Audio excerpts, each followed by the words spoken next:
नमस्कार दोस्तों, स्वागत है आप सभी का फिर से हमारे इस यूट्यूब चैनल में। कल हम तीसरी कसम कहानी देख रहे थे और उस कहानी का कुछ अंश हमने भाग 1 के वीडियो में देखा है। आज इस दूसरे भाग में आगे की कहानी देखेंगे। हीरामन का मन पल पल में बदल रहा है। मन में सतरंगा छाता धीरे धीरे खिल रहा है। उसको लगता है उसकी गाड़ी पर देवकुल की औरत सवार है। देवता आखिर देवता है। यानी उसके मन में कुछ अच्छे विचार आ रहे हैं, जो कि सतरंगा यानी कुछ ऐसे विचार आ रहे हैं और उसे लगता है कि उसकी गाड़ी में कोई देवदूत देवकुल की स्त्री बैठी है। आखिर वह देवता तो देवता होता है। ऐसे उसके मन में कुछ ख्याल आते हैं। पटपटांग धन दौलत माल मवेशी सब साफ देवता इंद्रासन चला गया। हीराबाई ने ओझल होते हुए मंदिर के कंगूरे की ओर देखकर लंबी सांस ली, लेकिन देवता ने जाते जाते कहा, इस राज में कभी एक छोड़कर दो बेटा नहीं होगा। धन हम अपने साथ ले जा रहे हैं, गुण छोड़ जाते हैं। देवता के साथ सभी देव देवी चले गए, सिर्फ सरस्वती मैया रह गई। उसी का मंदिर है। यानी जब देव दानव, जब उस ज़माने की बात है, उस ज़माने का जिक्र यहाँ पर आता है। देवी देवता यहाँ से जब जा रहे थे, तब उन्होंने धन दौलत जो है वह अपने साथ ले गए और वहाँ जाते समय देवता के साथ सभी देव चले गए और सिर्फ यहाँ सरस्वती मैया रह गई और वह उसी का मंदिर है। देसी घोड़े पर पाट के बोझ लादे हुए बहनियों को आते देखकर हीरामन ने टप्पर के पर्दे को गिरा दिया। बैलों को ललकार कर विदेशिया नाच का बंद नागीत गाने लगा। यानी वहाँ कुछ देसी घोड़े पर पाट बोझ लादे हुए कुछ लोगों को आते देख वह अपना टप्पर जो है यानी सील जो है वह ढक लेता है और बैलों को ललकारता है और किसी विदेशी थिएटर का गीत गाने लगता है। जे मैया सरस्वती अर्जी करत बानी, हमरा पर होखू सहाइये मैया, हमरा पर होखू सहाइये। होड़ लदे बनियों से हीरामन ने हुलस कर पूछा, क्या भाव पटुआ खरीदते हैं महाजन? लंगड़े घोड़े वाले बनिए ने बटगमनी जवाब दिया, नीचे 27-28 रुपये 30, जैसा माल वैसा भाव। यानी जिस प्रकार का भाव है उस प्रकार का माल मिलता है, यानी जैसा माल है उस प्रकार का भाव। जवान बनिए ने पूछा, मेले का क्या हालचाल है भाई? कौन नौटंकी कंपनी का खेल हो रहा है? रौता कंपनी का मथुरा मोहन मेले का हाल मेला वाला आने। हीरामन ने फिर छतापुर पचीरा का नाम लिया तो वहाँ एक मिलता है और वहाँ पूछता था, मेले की हालचाल पूछने लगता है और कहता है कि किस कंपनी का थिएटर या नौटंकी आई है। तो हीरामन छतरपुर पचीरा का नाम बता देता है। सूरज को बास ऊपर आ गया था। हीरामन अपने बैलों से बात करने लगा, एक कोस जमीन जरा दम बांध कर चलो, प्यास की बेला हो गई न, याद है उस बार तेगचिया के पास सर्कस कंपनी के जोकर और बंदर नचवाने वाला साहब में झगड़ा हो गया था। नौकरवा ठीक बंदर की तरह दांत किटकिटा कर किरकियाने लगा था। न जाने किस किस देश मुल्क के आदमी आते हैं, यानी थिएटर में न जाने कहाँ कहाँ से लोग वहाँ किस प्रांत से या किस इससे आते हैं। तो वहाँ वहाँ के जो नौकर है वही साहब से उसके मालिक से बढ़कर रवैया रखते हैं। हीरामन ने फिर पर्दे के छेद से देखा। हीराबाई एक कागज के टुकड़े पर आंख कड़ा कर बैठी है। हीरामन का मन आज हल्के सुर में बंधा है। उसको तरह तरह के गीतों की याद आती है। 20-25 साल पहले विदेशी या बलवाही छोकरा नाचने वाले एक से एक गज़ल खेमटा गाते थे। आप तो भोपा में भोपू भोपू करके कौन गीत गाते हैं। लोग जारे ज़माना छोकरा नाच के गीत की याद आई हीरामन को। तो कैसा है, उसको याद आती है और उस ज़माने के क्या गीत थे वह भी याद आती है, और उसी की कुछ पंक्तियाँ भी यहाँ दी गई है। सजनवा बैरी हो गया हमारो सजनवा, अरे चिट्टियाँ तो है सब कोई बाँचे चिट्टियाँ हो तो, हाय करवा हो करवा। इस प्रकार के गीत की पंक्तियाँ है। यानी कभी कभी ऐसा भी नेट में सवाल पूछा जाता है कि गीतों की पंक्ति दी जाती है और यह गीत निम्न में से किस कहानी में वर्णित है बताइए, तो वहाँ पर यह आना चाहिए। अगला परिचित। गाड़ी की बल्ली पर उंगलियों से ताल देकर गीत को काट दिया हीरामन ने, छोकरा नाच के मनुआ, नटुआ का मुंह हीराबाई जैसा ही था। कहाँ चला गया वह जमाना, हर महीने गांव में नाचने वाले आते थे। हीरामन ने छोकरा नाच के चलते अपनी भाभी की न जाने कितनी बोली टोली सुनी थी। भाई ने घर से निकल जाने को कहा था। यानी जब गांव में कभी भी नाच करने वाले या नौटंकी वाले आते थे तो वहां जाने के लिए अपने भैया और भाभी से न जाने कितनी बार उन्होंने डांट खाई थी, यह भी याद आता है।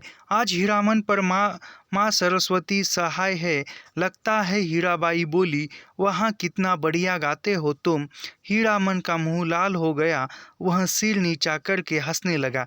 यानी उसका गीत सुनकर जो हीराबाई है वह खुश हो जाती है और वह कहती है कि वहाँ क्या गीत गाते हो तुम, तो हीरामन शर्म के मारे लाल हो जाता है और वह अपना सिर नीचे करके हंसने लगता है। आज तेगछिया पर रहने वाले महावीर स्वामी भी सहाय है। हीरामन पर तेगछिया के नीचे एक भी गाड़ी नहीं, हमेशा गाड़ी और गाड़ी वालों की भीड़ लगी रहती है। यहाँ सिर्फ एक साइकिल वाला बैठकर चुसता रहा है। महावीर स्वामी को सुमर कर हीरामन ने गाड़ी रोकी। हीराबाई पर्दा हटाने लगी।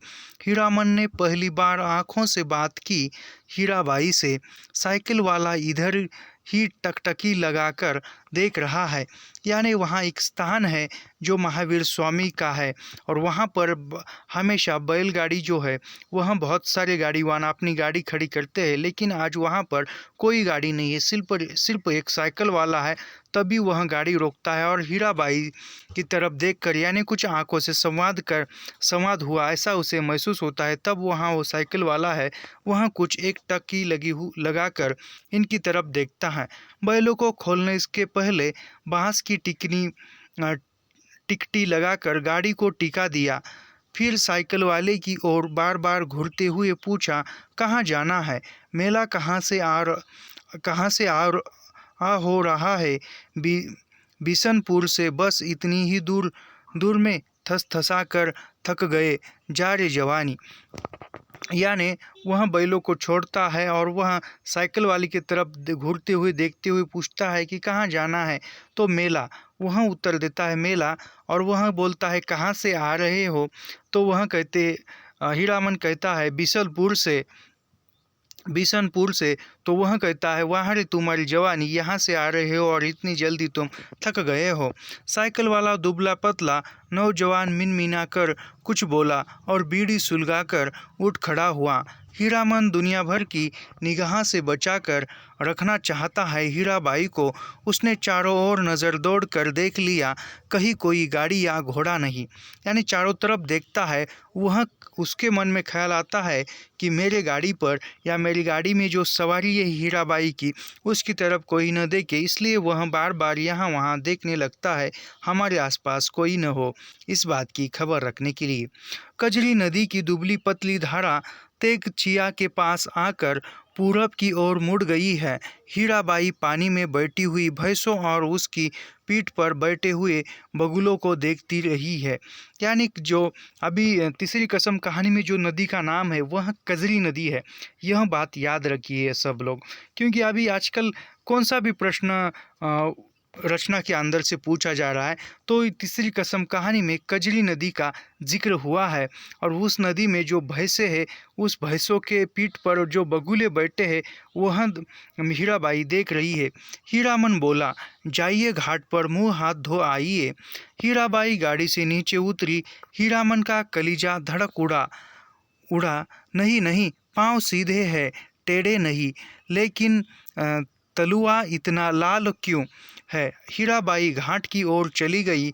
गांव की बहू बेटी इस तरह सिर नीचा करके धीरे धीरे कौन कहेगा कि कंपनी की औरत है, औरत नहीं लड़की, शायद कुमारी ही है।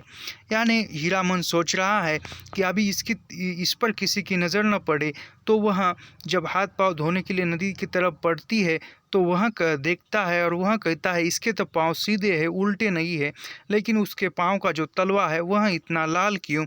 जो गांव की बहू बेटियां है वह बहू बेटियां नहीं, कुंवारी लड़की ही है, ऐसा वह समझता है। हीरामन टिकी गाड़ी पर बैठ गया। यानी हीरामन गाड़ी पर बैठ जाता है। उसने टप्पर में झांक कर देखा। एक बार इधर उधर देखकर हीराबाई के तकिए पर हाथ रख दिया।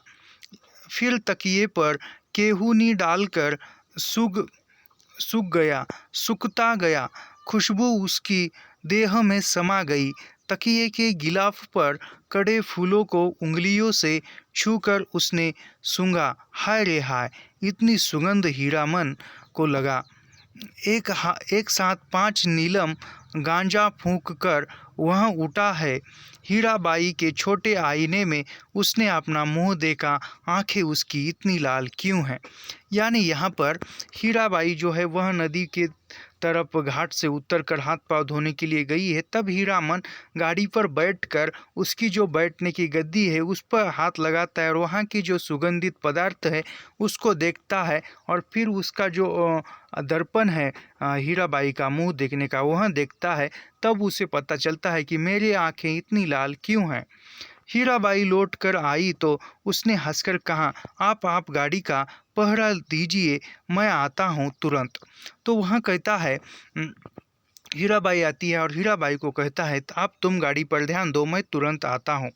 हीरामन ने अपना सफरी झोली से सहजी हुई गंजी निकाली, गमछा झाड़कर कंधे पर लिया और हाथ में बाल्टी लटकाकर चला। उसके बैलों ने बारी बारी से हुक हुक करके कुछ कहा। हीरामन ने जाते जाते उलट कर कहा, हाँ प्यास भी तो लगी है, लौट कर आता हूँ तो घास दूंगा, बदमाशी मत करो।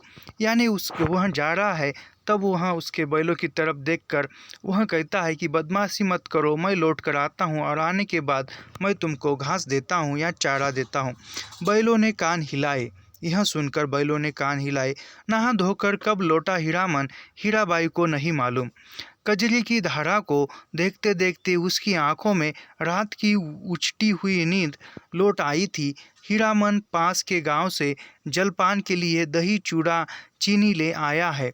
यानी वह हीरामन जो है हीराबाई लौट आने पर गाड़ी पर बैठकर और जो कजरी नदी की धारा है उस पानी को देखकर उसे नींद आ जाती है और हीरामन पास के गांव में कुछ खाने के लिए दही चूड़ा और चीनी लेकर आता है। उठिए नींद तोड़िए, 2 मुट्ठी जलपान कर लीजिए, हीरामन कह रहा है। हीराबाई आंख खोलकर अचरज में पड़ गई। एक हाथ में मिट्टी के नए बर्तन में दही, केले के पत्ते, दूसरे हाथ में बाल्टी भर पानी, आंखों में आत्मीयतापूर्ण अनुरोध। इतनी चीज़ें कहाँ से ले आए। इस गांव का दही नामी है, चाहा तो फारबिसगंज जाकर ही पाइएगा। यानी वह कह रहा है कि यहाँ का दही जो है वह प्रसिद्ध है, चाहे तो आप फारबिस जो गंज है उस गांव में जाकर देख सकते हो या इस दही को परख सकते हो। हीरामन की देह की गुदगुदी मिट गई। हीराबाई ने कहा, तुम भी पत्तल बिछाओ, क्यों तुम नहीं खाओगे तो समेट कर रख लो अपनी झोली में, मैं भी नहीं खाऊंगी। वह हीरामन को कहती है, क्या तुम नहीं खाओगे? यदि तुम्हें नहीं खाना है तो वैसे ही तुम्हारी झोली में रख दो, मैं भी नहीं खाऊंगी। इस हीरामन लज्जा कर बोला, अच्छी बात है, आप खा लीजिए, पहले पीछे क्या, तुम भी बैठो। अभी हीरामन कहता है पहले आप खाइए, तो वह हीराबाई कहती है पहले वहले कुछ नहीं, दोनों एक साथ खाएंगे, तुम भी बैठो, ऐसा वहाँ कहती है। हीरामन का जी उड़ गया। हीराबाई ने अपने हाथ से उसका पत्तल बिछा दिया, पानी छीड़ दिया, चूड़ा निकाल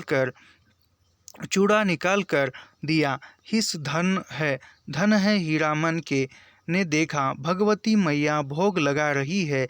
लाल ओटो पर गोरस का परस, पहाड़ी तोते को दूध भात खाते देखा है।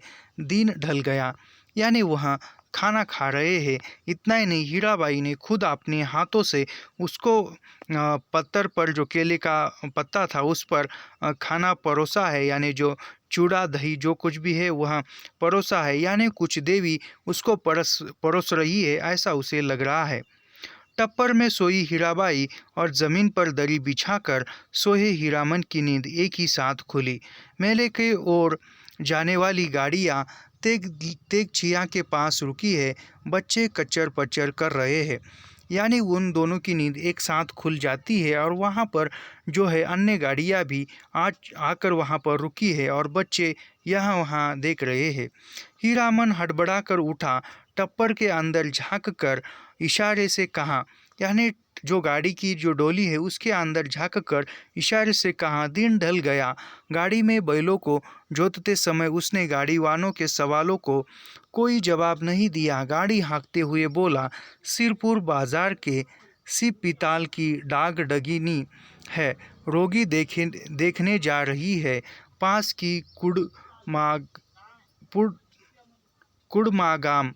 तो वह जो आजू बाजू के जो गाड़ीवान है वह उन्हें पूछ रहे हैं। तब उसने कुछ नहीं कहा था, लेकिन आप जो बोल रहा है, आप उनके सवालों को जवाब दे रहा है। वह गाड़ी हाँकते हाँकते बोल रहा है, सिरपुर बाज़ार के इस अस्पताल, यानी सिरपुर बाज़ार में जो हॉस्पिटल है वहाँ रोगी को देखने के लिए जा रही है। हीराबाई छत्तापुर पचीरा का नाम भूल गई। गाड़ी जब कुछ दूर आगे बढ़ आई तो उसने हंसकर पूछा, पत्तापुर छपीरा। हंसते हंसते पेट में बल पड़ जाए हीरामन के। पत्तापुर छपीरा, हाँ हाँ, वे लोग छत्तापुर पचीरा के ही गाड़ीवान थे। उसने कैसे कहता ही। हीराबाई मुस्कुराती हुई गांव की ओर देखने लगी। सड़क तेग छिया गांव के बीच से निकलती है। गांव के बच्चों ने पर्दे वाली गाड़ी देखी और तालियां बजा बजा कर रटी हुई पंक्तियां दोहराने लगे। तो वहाँ जो है वहाँ पर गाड़ी आई और गाड़ी में गाड़ी की तरफ देखकर वहाँ के जो छोटे बच्चे हैं वह बच्चे तालियां बजाते हैं और कुछ गीत के पंक्ति दोहराने लगते हैं। लाली लाली डोलिया में लाली रे दुल्हनिया पाय खाए। तो हीरामन हंस, दुल्हनिया, लाली लाली डोलिया दुल्हनिया पान खाती है, दुल्हनिया पगड़ी में मुंह पोंछती है, वह दुल्हनिया तेगछिया गांव के बच्चों को याद रखना। तो वह कहता है कि जो बच्चे क्या गा रहे हैं उसकी तरफ तुम याद रखना। लौटती बैग गुड़ का लड्डू लेती आइयो, लाख बरिस तेरा हुल्हा जिए, कितने दिनों का हौसला पूरा हुआ है। हीरामन का ऐसे कितने सपने देखे हैं उसने। वह अपनी दुल्हन को लेकर लौट रहा है। हर गांव के बच्चे तालियां बजाकर गा रहे हैं। हर आंगन से झांक कर देख रही है औरतें। मर्द लोग पूछते हैं, कहाँ की गाड़ी है, कहाँ जाएगी। उसकी दुल्हन डोली का पर्दा थोड़ा सरका कर देखती है। और भी इतने सपने। वह जाते अभी उस सपनों की दुनिया में खो जाता है। वह सोचने लगा कि जब मेरी शादी होगी और तब मैं मेरी दुल्हन के साथ जाऊंगा, तब इसी प्रकार का दृश्य होगा। गांव वाले देखेंगे, जो गांव वाले पूछेंगे, छोटे बच्चे भी ऐसे ही हरकतें करेंगे जो आप कर रहे हैं, ऐसे वह सपने देख रहा है। गांव से बाहर निकलकर उसने कन खींचियों से टप्पर के अंदर देखा। हीराबाई सोच रही है। हीरामन भी किसी सोच में पड़ गया। थोड़ी देर के बाद वह गुनगुनाने लगा, यानी दोनों एक तरफ चुप है, गाड़ी गांव से बाहर निकल चुकी है, दोनों चुप है और तभी हीरामन कुछ गुनगुनाने लगता है। यह गुनगुनाने लगता है, सजन रे झूठ मती बोलो, खुदा के पास जाना है, नहीं हाथी नहीं घोड़ा नहीं गाड़ी, वहाँ पैदल ही जाना है सजन रे। यानी यह जो पंक्तियाँ है, यह पंक्तियाँ याद रखिए। यह मुझे याद नहीं आ रहा है, लेकिन इस पीछे कुछ दिन पहले एक बार प्रश्न पूछा था, एक गीतों की पंक्ति दी थी और यह पंक्ति किस कहानी में है, तो वह पंक्ति तीसरी कसम कहानी में थी, शायद आगे आगे होगी पंक्ति। तो यह भी याद रखिए कि हीरामन क्या गुनगुना रहा है। सजन रे झूठ मदी बोलो, खुदा के पास जाना है, नहीं हाथी नहीं घोड़ा नहीं गाड़ी, वहाँ पैदल ही जाना है सजन रे। यानी कि सजन रे झूठ मत बोलो तुम, हमें गाड़ी पर नहीं लेकिन जो खुदा के पास जाना है वहाँ घोड़ा गाड़ी कुछ भी नहीं, वहाँ सिर्फ पैदल ही जाना है, ऐसा वहाँ कहता है। हीराबाई ने पूछा, क्यों मीता, तुम्हारी अपनी बोली में कोई गीत नहीं क्या? वह कह रही है कि क्यों मीता, तुम्हारी बोली में कोई गीत नहीं है क्या? हीरामन अब बेखटक हीराबाई की आंखों में आंखें डालकर बात करता है। कंपनी की औरत भी ऐसी होती है। सर्कस कंपनी की मालकिन में थी, लेकिन हीराबाई गांव की बोली में गीत सुनना चाहती है। वह खुलकर मुस्कुराया, गांव की बोली में आप समझिएगा। यानी वह हीराबाई कहती है कि गांव की बोली में कुछ गीत नहीं है क्या, तो वह सोचता है सर्कस कंपनी की जो मालकिन मेम है वह तो बिल्कुल नहीं सुनती, वह गांव का गीत सुनना चाहती है। तो वह पूछता है कि तुम गांव की बोली समझते हो क्या? तो हूँ, हीराबाई ने गर्दन हिलाई, कान से झुमके हिलाए। वह कुछ इशारा गर्दन हिलाकर बोलती है, हाँ।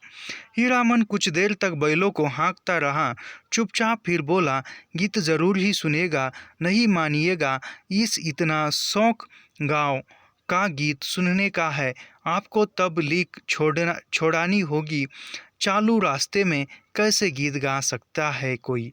यानी वह कहता है कि जब हम चल रहे हैं तो चलते चलते कोई गीत नहीं गा सकता। हीरामन ने बाएं बैल की रस्सी खींचकर दाहिने को लीक से बाहर किया और बोला, हरिपुर होकर नहीं जाएंगे तब। चालू लीक को काटते देख कर हीरामन की गाड़ी के पीछे वाले गाड़ीवान ने चिल्लाकर पूछा, काहे को गाड़ीवान, लीक छोड़कर बेसिक कहाँ उधर? यानी वह कहता है कि गाड़ी की जो लीक है वहाँ छोड़कर किस तरफ जा रहे हो? हीरामन ने हवा में दुआली घुमाते हुए जवाब दिया, कहाँ है बेली की वह सड़क, कननपुर तो नहीं जाएगी। फिर अपने आप बड़बड़ाया, इस मुल्क के लोगों को ही यही आदत बुरी है, राह चलते 100 जिरह करेंगे। अरे भाई, तुमको जाना है जाओ, देहाती भूच सब। नननपुर की सड़क पर गाड़ी लाकर हीरामन ने बैलों की रस्सी ढीली कर दी। बैलों ने दुल्की चाल छोड़कर कचम चाल पकड़ी। हीराबाई ने देखा, सचमुच नननपुर की सड़क बड़ी सुनी है। हीरामन उसकी आंखों की बोली समझता है, घबराने की बात नहीं, यह सड़क भी फारबिसगंज जाएगी। राह घाट के लोग बहुत अच्छे हैं, एक घड़ी रात तक हम लोग पहुंच जाएंगे। यानी वह कहता है कि गांव के इस रास्ते में जो भी लोग मिलेंगे वह लोग अच्छे हैं और वहाँ हम देखते देखते पहुंच जाएंगे, ऐसा वह कहता है। कितने दिनों के बाद भगवती ने यह हौसला भी पूरा कर दिया। जे भगवती, आज हीरामन अपने मन को खलास कर लेगा। वह हीराबाई की थमी हुई मुस्कुराहट को देखता रहा। यानी हीरामन अभी डर नहीं रहा है, वह हिचक से बातें कर रहा है, बिना डरे आंखों से आंखें मिला रहा है और वह हीराबाई देखकर मुस्कुरा रही है। सुनिए, आज भी परमार नदी में मनुआ घटवारिन के कई पुराने घाट है। इसी मुल्क की थी मनुआ, थी जो घटवारिन, लेकिन सो सरस्वती में एक थी। उसका बाप दारू ताड़ी में पीकर दिन रात बेहोश पड़ा रहता। उसकी सौतेली माँ साक्षात राक्षसनी, बहुत बड़ी नज़र चालक, रात में गांजा दारू अफीम चुरा कर बेचने वाले से लेकर तरह तरह के लोगों से उसकी जान पहचान थी। सबसे छुट्टा भर मेल महुआ कुमारी थी, लेकिन काम कराते कराते उसकी हड्डी निकाल दी थी। राक्षसनी ने जवान हो गई, कहीं शादी ब्याह की बात भी नहीं चलाई। एक रात की बात सुनिए। यानी जो हीरामन और हीराबाई जा रहे हैं, वहाँ जाते जाते दोनों में संवाद चल रहा है। वहाँ कहती है जो परमार नदी में महुआ घाटी है, उसमें घाटवारिन एक रहती थी और उसकी जो माँ सौतेली माँ थी, वह सौतेली माँ एक तरह राक्षस, जिस प्रकार राक्षसीन होती है उसी प्रकार उसका रवैया था। वह जो दारू अफीम चुरा कर बेचती थी। यह ऐसा अभी वह किस्सा सुना रही है एक रात का। हीरामन ने धीरे धीरे गुनगुना कर गला साफ किया। हे सावना भादवा के र उमड़ल नदिया गे में जो यो तो यो मयो के गेरिन भयावनी हे तड़का तड़के धड़के करेज आ मोर की महुआ जे मार नाही रे ये। इस प्रकार गीत। ओ माँ सावन भादो की उम्र, अभी उसी गीत पंक्ति है, उसी का सार नीचे दिया हुआ है। ओ माँ सावन भादो की उमड़ी हुई नदी, भयावनी रात, बिजली कड़कती है, मैं बारी कौरी नन्ही बच्ची, मेरा कलेजा धड़कता है। अकेली कैसे जाऊं घाट पर, सो भी परदेसी राही बटोही के पैर में तेल लगाने के लिए। सतमा ने अपनी बज्जर किवाड़ी बंद कर ली। आसमान में मेघ हड़बड़ा उठे और हर हराब कर वर्षा होने लगी। महुआ रोने लगी अपनी माँ को याद करके। आज उसकी माँ रहती तो ऐसे दुल्हन में कलेजा से सटा कर रखती अपनी महुआ बेटी को। ए मैया, इसी दिन के लिए, यही दिखाने के लिए तुमने कोख में रखा था। महुआ अपनी माँ पर गुस्साई, क्यों वह अकेली मर गई। जी भर कर कोसती हुई बोली। यानी जो महुआ है, महुआ सोच रही है, महुआ जा रही है या सावन पानी बरस रहा है, बिजलियाँ कड़क रही है या किसी के पैरों में तेल लगाने के लिए जाना है, और वह सोच रही है मेरी यदि सखी माँ होती तो वह मुझे अपने गोद में लेकर बैठती या अकेला नहीं छोड़ती। वह मनी मन माँ पर गुस्सा हो जाती है जो कि मर गई है उसकी माँ। हीरामन ने लक्ष्य किया। हीराबाई तकिए पर केहूनी खड़ा कर गीत में मगन एकटक उसकी ओर देख रही है। खोई हुई सूरत कैसी भोली लगती है। यानी हीरामन जो गा रहा है वह एक तरफ कोहनी टेक कर, हीराबाई उसकी तरफ मंत्र मुक्त होकर देख रही है, जैसे भोली लगती है। हीरामन ने गले में कपकपी पैदा की। हीरामन फिर से गा रहा है कपकपी पैदा कर। ऊँ हूँ रे डाइनी या मयो मोरी ई, नोनवा छटाई काहे नाही मारली सोरी घर यही दिनवा खातिर छिनरो दिया, तेहू पोसिन केहूँ धुटाई। हीरामन ने दम लेते हुए पूछा, भाका भी समझती है कुछ या खाली गीत ही सुनती है। हीरा बोली, समझती हूँ। उकटन माने उकटन जो देह में लगाते, यानी वह कहता है कुछ समझते भी हो या ऐसे ही गीत सुनते जा रही हो। तो हीरा बाई बोलती है, हाँ मैं सुनती हूँ, समझती भी हूँ। हीरामन ने विस्मित होकर कहा, इस सो रोने धोने से क्या होए। सौदागर ने पूछा, दाम चुका दिया था। महुआ का बाल पकड़कर घसीटता हुआ नाव पर चढ़ा और मांझी को हुक्म दिया, नाव खोलो, पाला बांधो। पाल वाली नाव पर वाली चिड़िया की तरह उड़ चली। रात भर महुआ रोती छटपटाती रही। सौदागर ने नौकरों से बहुत डराया धमकाया, चुप रहो नहीं तो उड़ाकर पानी में फेंक देंगे। बस महुआ को बात सूझ गई। भोर का तारा मेघ की आड़ से जरा बाहर आया, फिर छिप गया। इधर महुआ भी छपाक से कूद पड़ी पानी में। सौदागर का एक नौकर महुआ को देखते ही मोहित हो गया था। महुआ की पीठ पर वह भी कूदा।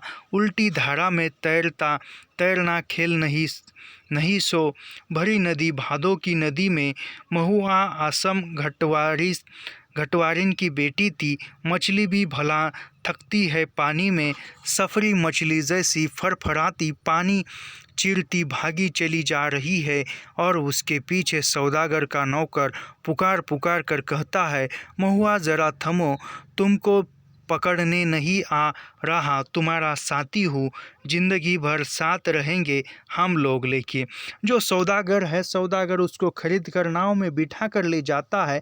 और जब वह महुआ है वह रोने लगती है तो वह कहता है कि चुप हो जा, नहीं तो मैं तुम्हें पानी में धकेल दूंगा। यह बात सुनकर वह पानी में ही कूद जाती है महुआ, और वह नदी का जिस तरफ प्रवाह है उसके विरुद्ध तैरने लगती है।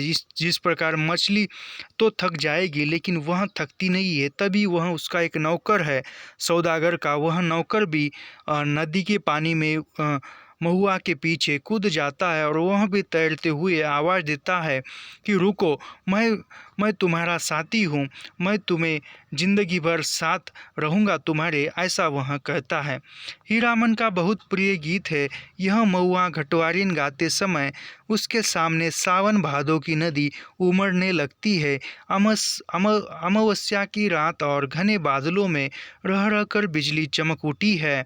उसी चमक में लहरों से लड़ती हुई बारी कुमारी महुआ की झलक उसे मिल जाती है। सफरी मछली की चाल और तेज हो जाती है। उसको लगता है वह खुद सौदागर का नौकर है। महुआ कोई बात नहीं सुनती, प्रतीत करती नहीं, उलट कर देखती भी नहीं, और वह थक गया है तैरते तैरते।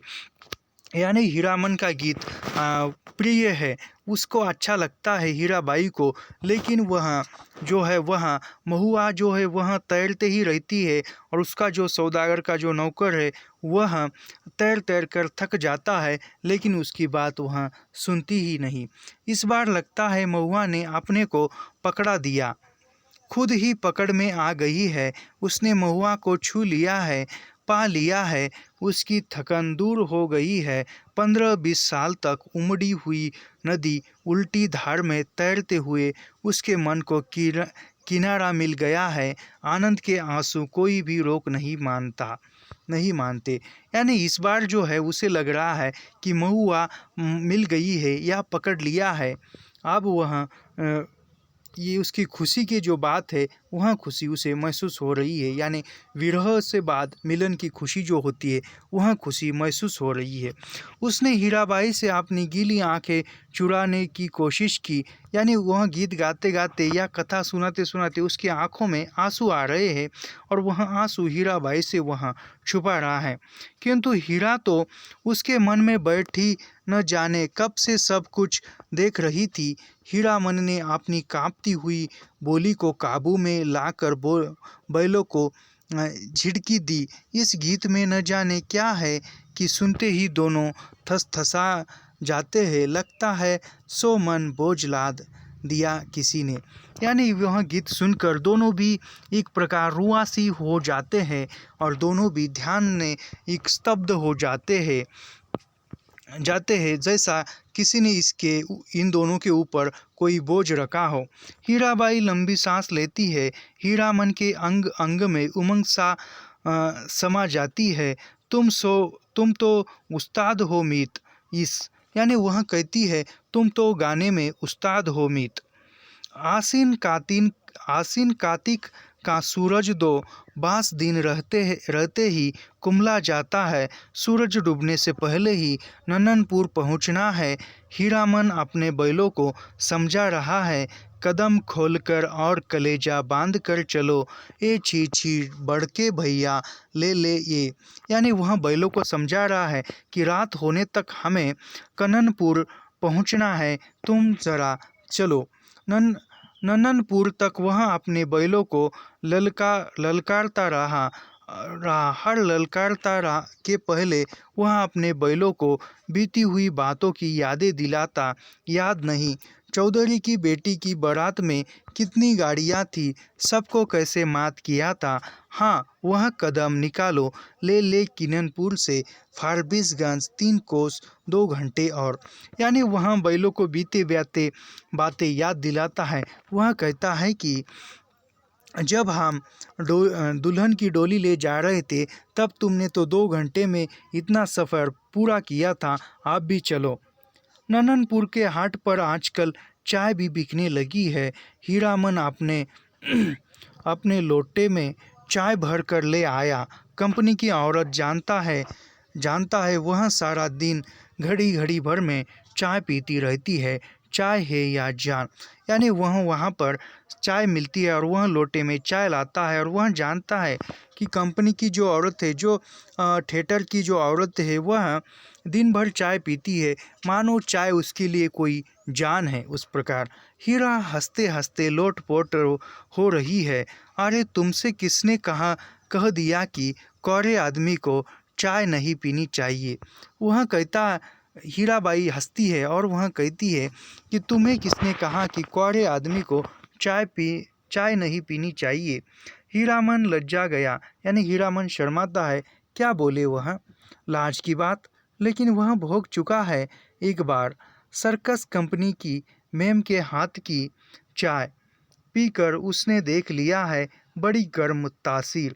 यानी वह उसने एक बार चाय पी चुकी है मैम साहब के हाथ से। पीजिए गुरुजी। हीरा हंसी यानी वह पीजिए गुरुजी कहकर हीरा हंसती है। नननपुर हाट पर ही दिया बाती जल चुकी है। हीरामन ने अपना सफ़र लालटेन जलाकर पिछवा में लटका दिया। आजकल शहर से 5 कोस दूर के गांव वाले भी अपने को शहरू समझने लगे हैं। बिना रोशनी की गाड़ी को पकड़कर चालान कर देते हैं। 12 बखेड़ा। आप मुझे गुरुजी मत कहिए। यानी वह जो है वह कहता है, आप आजकल शहर से 5 कोस दूर रहने वाले लोग भी खुद को एक शहरी समझते हैं और तुम मुझे ऐसा गुरुजी मत कहिए, ऐसा वह कहता है। तुम मेरे उस्ताद हो। हमारे शास्त्र में लिखा हुआ है, एक अक्षर सिखाने वाला भी गुरु और एक राग सिखाने वाला भी उस्ताद। इस सातर पुराण भी जानती है मैंने क्या सिखाया है, मैं क्या। यानी जब वहाँ कहती है हीराबाई कि शास्त्रों में लिखा है कोई कुछ सिखाए तो वह गुरु है और तुम तो उस्ताद हो। वह कहता है, हीरामन कहता है कि वह तो शास्त्र भी जानती है और मैंने इसे क्या सिखाया है, मैं तो नहीं जानता। हीरा हंसकर गुनगुनाने लगी, हे सावन भादवा केर। अभी हीराबाई जो है वह हंसकर गुनगुनाने लगती है। हीरामन अचरज के मारे गूंगा हो गया। इस इतना तेज जहर हूबहू महुआ घटवारिन। वह कहता है, सुनकर वह बोलता है कि जैसी महुआ घटवारिन जो गाती है उस प्रकार ही यह भी गा रही है। वह सुनकर चकित हो जाता है। गाड़ी सीताधार की एक सूखी धार की उतराई पर गड़गड़ाकर नीचे की ओर उतरी। हीराबाई ने हीरामन का कंधा धर लिया। एक हाथ से बहुत देर तक हीरामन के कंधे पर उसकी उंगलियां पकड़ी रही। हीरामन ने नज़र फिराकर कंधे पर केंद्रित करने की कोशिश की। कई बार गाड़ी चढ़ाई पर पहुंचती तो हीरा की ढीली उंगलियां फिर तन गई। यानी गाड़ी जो है, गाड़ी उतर चढ़ाव के रास्ते पे चलने लगी है तो वहाँ पर जो हीराबाई जो है वह हीरामन के कंधे को पकड़ती है और कभी वह उंगलियां ढीली हो जाती है तो कभी वह तन जाती है। सामने फारबिसगंज शहर की रोशनी झिलमिला रही है तो वह फारबिसगंज शहर में पहुंचने वाले हैं। उस गांव शहर की जो रोशनी है वह रोशनी उन्हें दिखाई देती है। शहर से कुछ दूर हटकर मेले की रोशनी, टप्पर में लटके लालटेन की रोशनी में छाया नाचती है। आसपास डबडबाई आँखों से हर रोशनी सूरजमुखी फूल की तरह दिखाने पड़ी। यानी जो मेले की जो रोशनी है वह रोशनी इन्हें दिखाई पड़ती है। यानी जो फारबिसगंज है वह नज़दीक आ गया है। फारबिसगंज तो हीरामन का घर दुलार है। यानी यह फारबिसगंज यह हीरामन का गाँव ही है और यहाँ पर भी इसका घर भी है। न जाने कितनी बार वह फारबिसगंज आया है, मेले की लदनी लादी है किसी औरत के साथ। हाँ, एक बार उसकी भाभी जिस साल आई थी गौने में, इसी तरह तिरपाल से गाड़ी को चारों ओर से घेर कर बासा बनाया गया था। यानी उसे याद आता है कि इस मेले में एक बार मेरी भाभी भी आई थी, तो मैंने पूरी ऐसी गाड़ी के किनारों पर पकड़कर बांस की डोली बनाई थी। हीरामन अपनी गाड़ी को तिरपाल से घेर रहा है। गाड़ीवान पट्टी में सुबह होते ही रोता नौटंकी कंपनी के मैनेजर से बात करके भर्ती हो जाएगी। हीराबाई, परसों मेला खुल रहा है। इस बार मेले में पाल चट्टी खूब जमी है। बस एक रात आज रात भर हीरामन की गाड़ी में रहेगी। वह हीरामन की गाड़ी में नहीं, घर में। यानी उसकी गाड़ी हीराबाई को वह आज ही मेला खुल रहा है और फिर वह कल उस मेले में मिल जाएगी। यानी उस नौटंकी कंपनी के मैनेजर से बात करके वहाँ पर उनके साथ वह रह लेगी। तब तक वह एक रात के लिए इसके गाड़ी में ही रुकने वाली है। वह सोचती है कि यह गाड़ी न होकर यह एक प्रकार का घर है मेरे लिए। कहाँ की गाड़ी है, कौन हीरामन, किस मेले से, किस चीज़ की लदनी है। यानी अभी लोग पूछ रहे हैं कि कहाँ की गाड़ी है, हीरामन कौन है और कौन सा सामान लाद कर ले आया है। गांव समाज के गाड़ीवान एक दूसरे को खोजकर आसपास गाड़ी लगाकर बासा डालते हैं। अपने गांव के लाल मोहर, धुन्नी राम और पलट दास वगैरह गाड़ीवानों के दल को देखकर हीरामन अचकचा गया।